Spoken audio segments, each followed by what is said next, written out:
kicks are I feel that leg kicks are the one that separates the men from the boys because in the beginning you get kicked in the leg and it just sucks. And then you're able to really smash people and then they smash you back even harder because you're smashing them now, but you still can't take it just yet.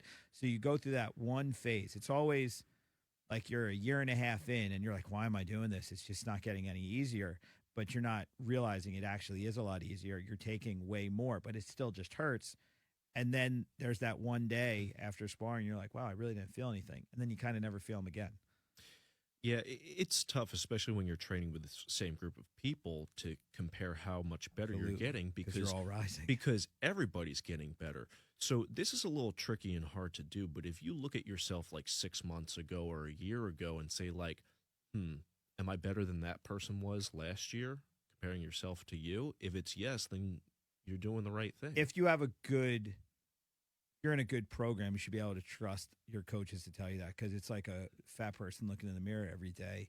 You're like, I'm 10 pounds lighter, but I don't look any different. Mm-hmm. But you also look in the mirror a few times a day at yourself, and you just don't see the changes. You got to pull out that photo and be like, yo, this is what you looked like. Yeah. That's what you looked like. And then you've got to trust that. And that's where, again, the coaching side of it, you got to trust it. So that goes back to the losing side. I used to say to you, hey, you're getting better. You're like, yeah, but I wanted the W. I don't want to get better. I want to win. But sometimes you got to lose a few to win forever. Right. And that's that part where, again, if you have a hype man for a coach, that's the worst. The worst coach is the one that's always blowing you up, saying you're the best.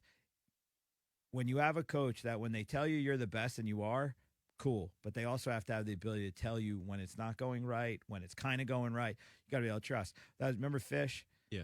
No matter what happened, like in the you could round, come back, be like, you're doing great. It's like, no, I'm not. You could come back at the end of the round and your face could be falling off, and it'd be like, you look fantastic. You've never looked better. And it's like, bro, I'm gonna have to get 30 stitches after this round. I'm not doing well.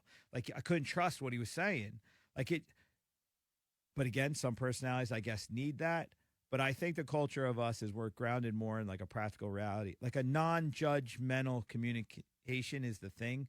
Where we're like, okay, look, this is where we're at, and this is what we got to do. And the most defeating thing I ever had is Jimmy had a horrible showing in Contender, and 2 rounds done, he's got smoked. He might have lost the first one 10-8.